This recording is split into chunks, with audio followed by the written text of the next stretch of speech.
¿Se puede usar el talit en una iglesia cristiana? Esta semana vi una publicación en Facebook que me llamó mucho la atención, que decía que no se debe confundir la iglesia con Israel, y leeré lo que contenía esta publicación. Cita así: el uso del talit para orar, tocar shofar en un culto o ponerse una kipá en la cabeza no hace a nadie más espiritual o más santo. 1 Corintios 10:32. No seáis tropiezo ni a judíos, ni a gentiles, ni a la iglesia de Dios. Hay tres grupos de personas: judíos, gentiles, iglesia. No se debe confundir la iglesia con Israel. Israel rechazó a Cristo y Dios suspendió la oferta de salvación para ellos y la tomó su pueblo de los gentiles. Hay iglesias que imitan la liturgia judía. Pretenden practicar danzas hebreas, usar el shofar para la guerra espiritual, el talit de oración, la kipá para cubrirse la cabeza, usan nombre de Dios y pronuncian palabras en hebreo. Algunos hasta su nombre mexicano se lo han cambiado por un judío. Pero estas prácticas no le pertenecen a la iglesia. No debemos mezclar las cosas. Si tú no eres judío, entonces eres gentil, pero si recibes a Cristo, te vuelves parte de la iglesia. Tú eres la iglesia, no eres judío. No vivas en las sombras, vive en la realidad. Esta fue la publicación que me llamó mucho la atención. Ahora, después de haber leído esta publicación, quisiera comentar cada punto que creo que es importante para poder aclarar lo que creo que da a entender esta publicación. Para ser claros, la publicación indica que adoptar prácticas judías no hace a una persona más espiritual o santa, y distingue entre judíos, gentiles y la iglesia. Sostiene que imitar la liturgia judía no es adecuada para la iglesia, ya que esta práctica no le pertenece. Vamos a hablar enfocado a esta persona que está en contra de la liturgia judía. Primero, debemos entender qué es una liturgia judía. Una liturgia judía es un conjunto de rituales, oraciones y ceremonias que se realizan en el contexto de la adoración y las prácticas religiosas del judaísmo. Estas liturgias se llevan a cabo en sinagogas, hogares y durante las festividades religiosas. Voy a hablar del manto de oración, que en el judaísmo se conoce como talit. ¿Acaso el talit los discípulos de Jesús, después que Jesús fue ascendido al cielo, lo eliminaron? ¿No el mismo Jesús portaba este manto de oración siempre donde quiera que iba? Leamos estos versículos. Mateo 9:20. Y aquí, una mujer enferma de flujo de sangre desde hacía 12 años se le acercó por detrás y tocó el borde de su manto. Mateo 14:36. Y le rogaban que los dejase tocar solamente el borde de su manto, y todos los que los tocaron quedaron sanos. Marcos 6:56. Y donde quiera que entraba, en aldeas, ciudades o campos, ponían en las calles a los que estaban enfermos y le rogaba que los dejase tocar siquiera el borde de su manto, y todos los que le tocaban quedaban sanos.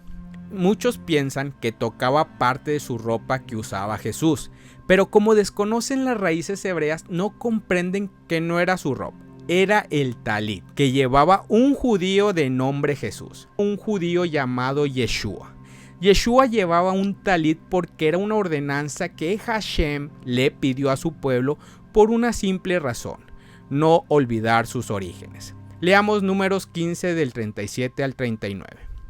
Y Jehová habló a Moisés diciendo: habla a los hijos de Israel y diles que se hagan franjas en los bordes de sus vestidos, por sus generaciones, y pongan en cada franja de los bordes un cordón de azul, y os servirá de franja para que cuando lo veáis os acordéis de todos los mandamientos de Jehová, para ponerlos por obra, y no miréis en pos de vuestro corazón y de vuestros ojos en pos de los cuales os prostituyáis.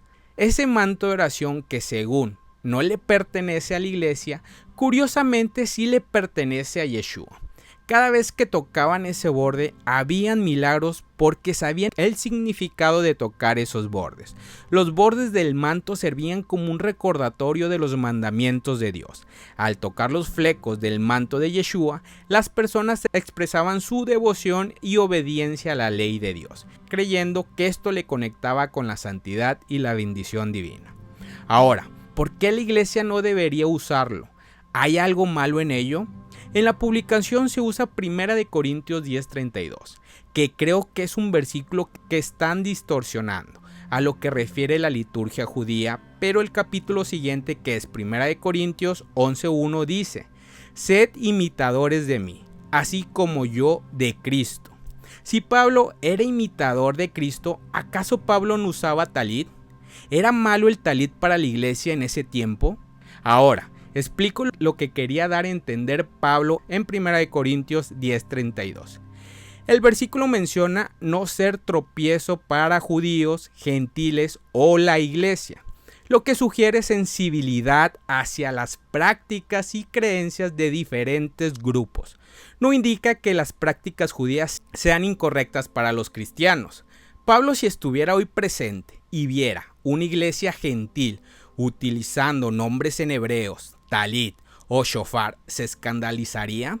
Sería incongruente que siglos atrás, en 1 Corintios 10:32, él pedía sensibilidad y que no fuéramos tropiezo para los judíos, gentiles o la iglesia. Y no quiero abordar mucho con el tema de la iglesia e Israel, porque lo dejaré para otro podcast. Solo daré mi punto por encima para que tengamos una mejor comprensión, ya que esta publicación separa en tres a los judíos, gentiles e iglesia, dejando solo a los gentiles e iglesia y suspendiendo un plan de salvación a los judíos. Fíjense que la salvación viene de un judío y ahora los judíos son suspendidos de esta salvación, y cito lo que dice esta publicación para que no piensen que estoy poniendo palabras de más.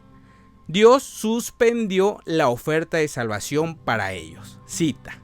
Ahora, de la forma más resumida, a otras aseveraciones incorrectas, si la salvación fue suspendida, ¿qué me pueden decir de estos versículos? El mismo Pablo, que escribió la carta a los Corintios, ahora le dice a los romanos en Romanos 11 del 1 al 2.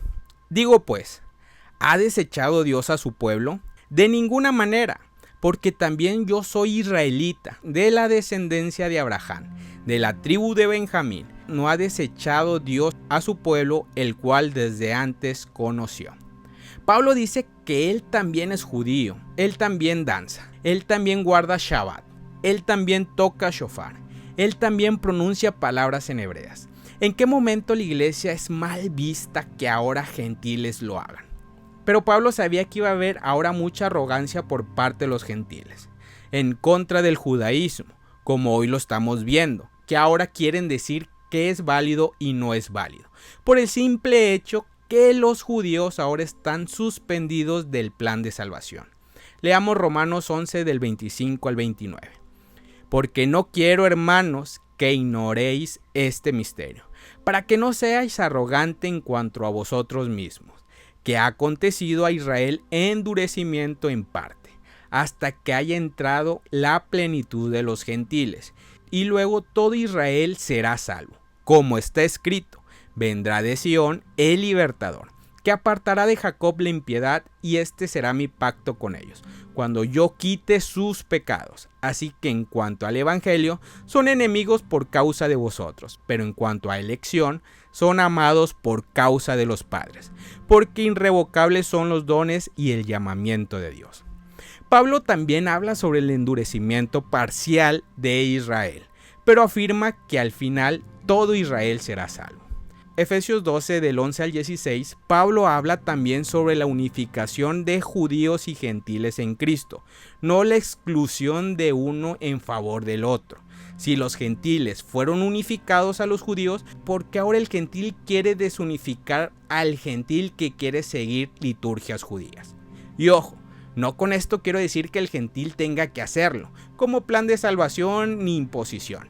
Pero ¿por qué decir que no lo haga un gentil? ¿Dónde está lo malo? ¿No debemos de ser imitadores de Yeshua? Finalizo con Zacarías 8:23. Así dice el Señor de los ejércitos.